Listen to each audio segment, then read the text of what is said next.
Toujours, premier chapitre, Halacha numéro 2, Bet. ויש בין כל דעה ודעה רחוקה ממנה בקצה האחר דעות בינוניות, זו רחוקה מזו. De la même façon, de kol dea vedea, dans chaque dea, donc dans chaque type d'approche, on avait dit qu'il y en a les gens qui sont différents, il y en a qui sont plus tendance à être coléreux, d'autres qui sont tendance plus à être calmes, d'accord? Il y a bien entendu des extrêmes. Dans ces extrêmes, qui veut dire qu'il y a toute une scala, toute une... on appelle ça un spectre qui est assez large, parce que tu as aussi des autres qui sont bénoniotes, qui sont au milieu, moyen entre les deux. Et kol hadeot, yesh bahem deot, shem la'adam mitrilat briato, les fit yivot gufo. Il y a heureusement du caractère qui vient à la naissance, c'est que je vous il a donné.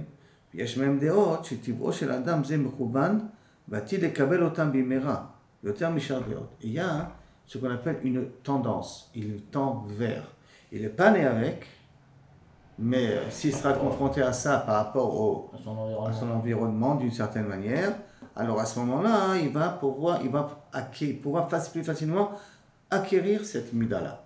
Donc il y a des midotes, il y a du caractère qui est acquis à la naissance, il y a du caractère qui va être préposé à l'acquérir dans le milieu dans lequel il va grandir. Mais préposé, il n'a pas la naissance. Ce qu'on sait, c'est quel genre de caractère ou ça dépend de chaque personne. Il doit faire un petit check-up à un moment donné. Qu'est-ce qui s'appelle moulad? Qu'est-ce qui est nolad? Qu'est-ce qui est moulad? Qu'est-ce qui a été acquis par la suite? Et si on est né avec quelque chose, est-ce que c'est pas quelque chose qu'on devrait tikkun alors? Si, parce que ça peut être que quelqu'un est né de nature d'être coléreuse. Alors on doit être métaken ça. De contrôler ça, parce que métaken ça c'est plus compliqué. Et dira le Rambam d'une certaine manière que ce qui est de naissance, on ne pourra pas l'effacer. Ouais. On pourra le contrôler, on pourra lui donner une forme, mais l'effacer on ne peut pas, parce que c'est une énergie que j'en ai besoin dans ma vie de tous les jours, qui veut dire que quelqu'un de coléreux, il n'enlèvera pas la colère, mais s'il arrivera à diriger la colère ça sur autre chose, il sera quelqu'un de très agile, quelqu'un de très rapide, quelqu'un qui exécute vite les projets qu'il a dans la tête. Ce qu'on appelle les Kohanim sont zrizim, parce qu'ils sont d'un côté coléreux, d'un côté ils sont zrizim, ils sont très agiles. C'est pour ça que de naissance, il avait besoin de cette mida-là, que s'il la contrôle, ça va l'amener à faire d'autres choses. Mais ce qui a été acquis par l'éducation, ça sont des choses qu'on peut enlever. Comme c'est rentré, ça peut aussi sortir. Ça ne veut pas dire que parce que je l'ai acquis, ça y est, je suis coincé, je ne peux plus. Je resterai avec ça jusqu'à 120 ans. Non. Si de nature je ne suis pas quelqu'un de coléreuse, mais j'ai une tendance à acquérir la colère, et j'ai acquis la colère à cause du milieu ambiant dans lequel j'ai grandi, je pourrais effacer cette colère par la suite. Bessarakol, qu'est-ce que ça nous ajoute si on sait si on est né avec ou pas? Ceux qu'on est né avec, il faut savoir que ça jamais tu les enlèveras. Alors. Mais ceux qu'on n'est pas né avec, et là c'est à cause du milieu, sache que tu peux les enlever. Tu peux enlever la mauvaise mida si c'est une mauvaise mida, si c'est une bonne mida, tant mieux pour toi. Si c'est une mauvaise mida, au moins tu sais que tu peux l'enlever.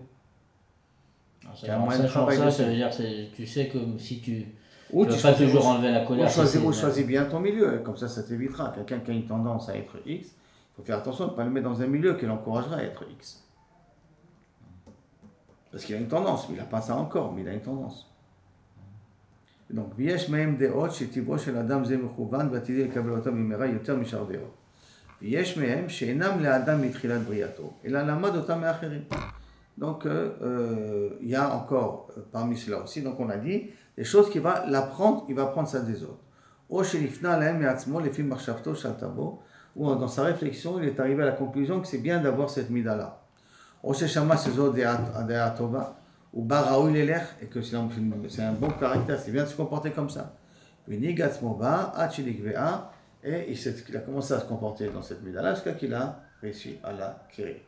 Donc pour résumer, ce qu'il nous dit là maintenant, comme on l'a dit tout à l'heure, il y a deux types de midot qu'on peut acquérir. Des midot qui sont des midot naturels, qu'on les a reçus à la naissance. Il y a des midot qu'on a une tendance à pouvoir les acquérir, on sera un peu plus attiré à les avoir par la suite. Par la suite, pour l'instant on ne les a pas, ils viendront par la suite. Et il y a des midot qu'on va apprendre des autres. Ça veut dire que j'ai écouté un cours et on m'a expliqué combien la mida tanava, c'est une très très bonne mida. Alors je vais travailler pour l'acquérir. Ça ne veut pas dire que je l'ai à la naissance, une tendance à être un ave. Je n'ai pas une tendance à être un ave. Mais comme j'ai entendu que l'anava c'est quelque chose d'important, alors je suis prêt à travailler pour devenir un av. Donc en fin de compte, on a véritablement 3 types de midot, de déot, il appelle ça des déot lui, 3 types de directions différentes. 1, à la naissance. 2, une tendance à, c'est-à-dire facilement je peux l'acquérir, je ne l'ai pas eu à la naissance, c'est quelque chose que je vais pouvoir acquérir facilement. 3, c'est quelque chose que j'ai réfléchi et j'ai décidé que je veux l'avoir. D'accord? Je suis intéressé à avoir cette mida-là. C'est pas que naturellement je serais attiré à avoir cette mida-là. Et là, en réfléchissant, en entendant et en voyant les autres, ça m'a fait plaisir, ça m'a plu. Et donc j'ai décidé d'essayer d'acquérir cette mida-là. C'est là. Donc on a 3 types de catégories de midot.